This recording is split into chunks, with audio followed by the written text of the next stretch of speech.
अरे भाभी, आप फिर घर के काम करने में लग गई। कितनी बार कहा है आपसे कि ऐसी हालत में कोई काम मत करिए, चुपचाप से यहाँ बैठ जाइए और ये दूध पीजिए। यशोदा, तुम हो तो मेरी देवरानी, लेकिन ख्याल बिल्कुल एक माँ की तरह रखती हो। अरे बाबा, मैं पूरा दिन खाली बैठे बैठे बोर हो जाती हूँ, कुछ तो काम करने दो।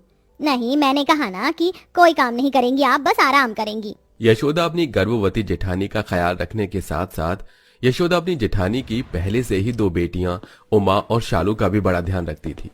जैसे जैसे समय गुजरता है वैसे वैसे अनुराधा की डिलीवरी का समय करीब आ रहा होता है और आज अनुराधा को 8वां महीना लग जाता है। ये देखिए भाभी, आज मैंने आपके मनपसंद कढ़ी चावल बनाए हैं। अरे वाह, कढ़ी चावल! पता है कब से मेरा कढ़ी चावल खाने का मन कर रहा था। थैंक यू यशोदा, आज तो मैं जी भर कर कढ़ी चावल खाऊंगी। इतना कहकर अनुराधा जैसे ही कढ़ी चावल खाने लगती है कि तभी उसके पेट में अचानक दर्द होने लगता है। मेरा पेट! यशोदा, मेरे पेट में बहुत दर्द हो रहा है, लगता है मेरी डिलीवरी का टाइम आ चुका है। लेकिन भाभी, अभी तो आपका 8वां महीना है, इतनी जल्दी आपकी डिलीवरी का टाइम कैसे हो सकता है? आप घबराइए मत, हम जल्दी से आपको हॉस्पिटल लेकर चलते हैं। अनुराधा का पति वरुण जल्दी से गाड़ी निकालता है और सभी लोग अनुराधा को अस्पताल लेकर जाते हैं।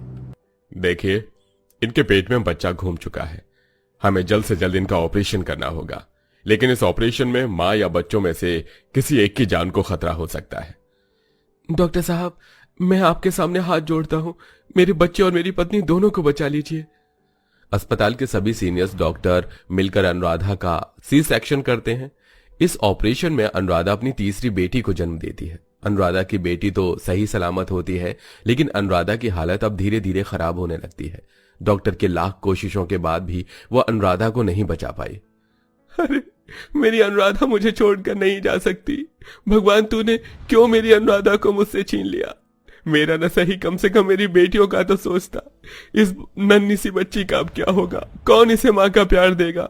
रिश्ते में भले ही अनुराधा मेरी भाभी थी, लेकिन मैंने हमेशा उन्हें अपनी बड़ी बहन ही माना था। अब उनके जैसे प्यार तो मैं इन बच्चों को नहीं दे सकती, लेकिन मैं इन्हें कभी इनकी माँ की कमी महसूस नहीं होने दूंगी।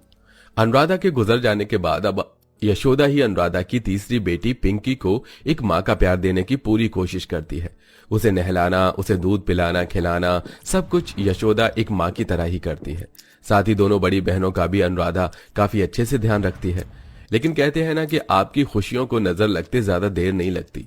यशोदा की पड़ोसन अब दोनों बड़ी बहनों उमा और शालू को यशोदा के खिलाफ भड़काने लगती है। अरे उमा, शालू बेटा, अभी तो तुम दोनों नादान हो। शुरू शुरू में तुम्हारी चाची तो तुम्हें माँ का प्यार दे रही है, लेकिन देखना, यही चाची एक दिन तुम्हारी सौतेली चाची बनेगी और तुम दोनों और तुम्हारी छोटी बहन को नौकरानी बनाकर रख देगी। लेकिन आंटी, हमारी चाची तो हमसे बहुत प्यार करती है, रोज हमें स्कूल के लिए तैयार करती है, लंच बनाकर देती है, हमारा मनपसंद खाना भी बनाती है। अरे शालू बेटा, अभी तुम इस षड्यंत्र को समझने के लिए काफी छोटी हो। तुम्हारी चाची जिन हाथों से तुम्हारे बाल बनाती है ना, उन्हीं हाथों से एक दिन तुम्हारा गला घोटेगी। दोनों पड़ोसन शीतल, मेघा, उमा और शालू के दिमाग में उनकी चाची के खिलाफ जहर भरने में जरा भी कमी नहीं छोड़ती। दोनों ही बहनें काफी छोटी होती हैं, इसलिए वो बड़ी आसानी से उनकी बातों में आ जाती हैं और अब अपनी माँ जैसी चाची से नफरत करने लगती हैं। अरे उमा, शीतल, तुम दोनों ने कल की ये गंदी यूनिफॉर्म क्यों पहनी है? तुम्हारी दूसरी यूनिफॉर्म मैंने निकालकर प्रेस करके तुम्हारे बेड पर रखी थी। आपको हमारे लिए ये सब करने की कोई जरूरत नहीं है। आप हमारी माँ नहीं चाची हो, तो चाची बनकर रहो, हम अपना काम खुद कर सकते हैं। इतना कहकर उमा और शालू दोनों उस गंदी यूनिफॉर्म को पहनकर स्कूल के लिए निकल जाती हैं। उन दोनों का ऐसा बर्ताव देख यशोदा को काफी हैरानी होती है। ऐसे ही एक दिन, अरे वाह, आज नाश्ते में उपमा बना है। और सिर्फ उपमा ही नहीं, तुम दोनों की मनपसंद पनीर के पराठे भी बनाए हैं, ये लो। कितनी बार कहा है आपसे कि हमारे लिए ये सब करने की कोई जरूरत नहीं है आपको? क्यों हमारी माँ बनने की कोशिश कर रही हैं? शालू, ये क्या तमीज है अपनी चाची से बात करने की? अपने पिता की बात सुन शालू उमा टेबल पर रखा सारा नाश्ता फेंक कर चली जाती है। यशोदा ये सब समझ नहीं पा रही थी कि क्यों उमा शालू उसके साथ ऐसा व्यवहार कर रही हैं। भले ही दोनों बड़ी बहनें पड़ोसियों के बहकावे में आकर अपनी चाची के साथ इतना बुरा सलूक कर रही थी, लेकिन वहीं सबसे छोटी बहन पिंकी अपनी चाची को ही अपनी मां मानती है। धीरे धीरे समय गुजरता है और अब जहां गोद में खेलने वाली पिंकी 7 साल की हो जाती है, वहीं दोनों बहनें भी 16-18 साल की हो जाती हैं। ये दोनों लड़कियां भी ना रूम को कितना गंदा करती हैं, एक चीज भी अपनी जगह पर नहीं है। यशोदा जल्दी से उमा और शालू का बिखरा हुआ सारा कमरा साफ करके वहां से चली जाती है। जैसे ही दोनों बहनें इंस्टीट्यूट से वापस घर आती हैं तो देखती हैं कि उनका कमरा बिल्कुल साफ है, जिसे देख उमा चिल्लाते हुए अपनी चाची को बुलाती है। चाची, चाची, इधर आओ। उमा के चिल्लाने की आवाज को सुनकर यशोदा उनके कमरे में आती है। हमारा कमरा आपने साफ किया? हाँ शालू, तुम दोनों का कमरा काफी ज्यादा गंदा हो रहा था, इसलिए मैंने सब कुछ साफ कर दिया। किसने कहा था आपको हमारा कमरा साफ करने को? ये ममता का दिखावा हमारे सामने करने की कोई जरूरत नहीं है। शालू उमा की चिल्लाने की आवाज सुन पिंकी भी उनके कमरे में आ जाती है। दीदी, आप माँ पर क्यों चिल्ला रही हो? मम्मी पर ऐसे चिल्लाना नहीं चाहिए। पिंकी, ये हमारी माँ नहीं चाची है, इन्हें चाची रहने दो, अपनी माँ मत बनाओ। इतना कहकर उमा और शालू वहां से चली जाती हैं। आखिरकार मेरा कसूर क्या है? उमा, शालू क्यों मेरे साथ ऐसा बर्ताव करती हैं? मैंने इन्हें हमेशा अपनी बेटियां माना, इन्हें माँ का प्यार देने की पूरी कोशिश करी, तो क्यों मेरे साथ ऐसा होता है? यशोदा उमा शालू की हर एक छोटी से बड़ी चीज का काफी ध्यान रखती है। यशोदा एक माँ से बढ़कर ही उनके लिए सब कुछ कर रही थी, लेकिन इतना करने के बावजूद भी शालू उमा यशोदा की बिल्कुल भी मदद नहीं करती। ऐसे ही समय गुजरता है और एक दिन मेरा हाथ। दीदी, आपके हाथ से तो बहुत खून निकल रहा है, मैं अभी माँ को बुला कर लाती हूँ। पिंकी भागते यशोदा के पास जाती है और उसे उमा के हाथ कटने के बारे में बताती है, जिसे सुन यशोदा जल्दी से दवाई लेकर उमा के पास आती है। अरे उमा, तुम्हारे हाथ से तो बहुत खून निकल रहा है। आखिरकार तुम कैंची के साथ कर क्या रही थी? लाओ जल्दी से अपना हाथ दो। यशोदा जैसे ही उमा के हाथ पर दवाई लगाने लगती है, उमा गुस्से में यशोदा से अपना हाथ झटकते हुए कहती है, एक बात क्यों मुझे बार बार समझानी पड़ती है? आप प्लीज हम दोनों बहनों का पीछा छोड़ दो। एक बहन को तो आपने अपने वश में कर ही लिया है, पिंकी तो अभी छोटी है, इसलिए आपकी चालबाजी समझ नहीं पा रही है, लेकिन जब वो बड़ी होगी ना तो आपके अंदर के जहर को अच्छे से जान जाएगी।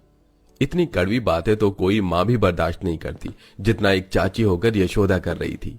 माँ मत रोना, अगर आप रोगी तो मुझे भी रोना आ जाएगा। आप फिक्र मत करो, मैं दीदी को समझाऊंगी, वो मेरी बात जरूर मानेगी, फिर वो आपसे ऐसी बातें नहीं करेगी। नन्ही सी पिंकी की बात सुन यशोदा उसे रोते हुए गले से लगा लेती है और अब ऐसे ही वक्त गुजरने लगता है।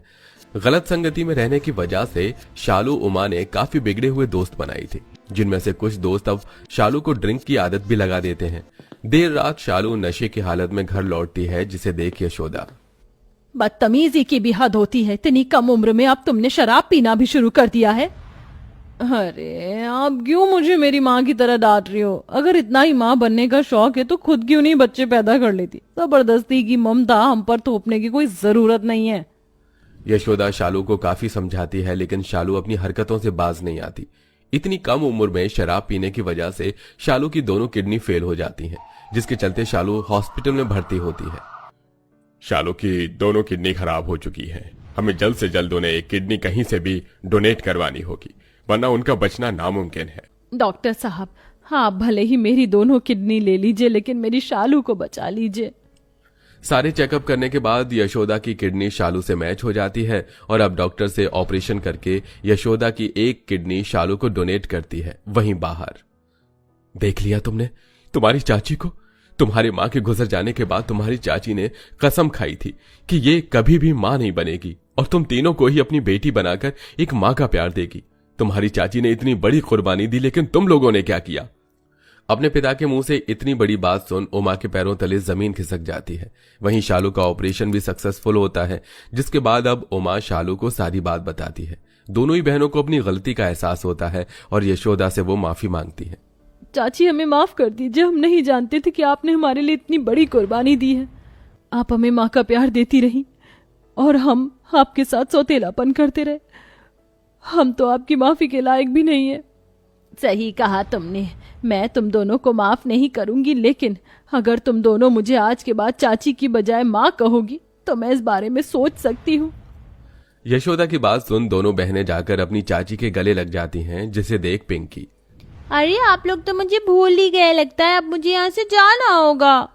पिंकी की बात सुन सभी हंसने लगते हैं। यशोदा उसे गोद में उठा लेती है, जिसके बाद अब वो सब एक साथ हंसी खुशी रहते हैं। तो दोस्तों, देखा आपने, हमें किसी से उतनी ही नफरत करनी चाहिए जिससे बाद में पछतावा ना हो। जैसा कि हमारी स्टोरी की इन दो बहनों ने अपने पड़ोसियों के बहकावे में आकर अपनी चाची माँ से नफरत की, लेकिन कहते हैं ना, अंत में अच्छाई बुराई पर भारी पड़ जाती है। जैसा कि यशोदा की माँ अपनी बेटियों पर भारी पड़ी और यशोदा की ममता के आगे उनकी नफरत कम हुई, तो कैसी लगी आपको हमारी ये कहानी, हमें कमेंट करके जरूर बताइए और ऐसे ही इंटरेस्टिंग वीडियोस के लिए हमारे चैनल को सब्सक्राइब करना बिल्कुल मत भूलिए।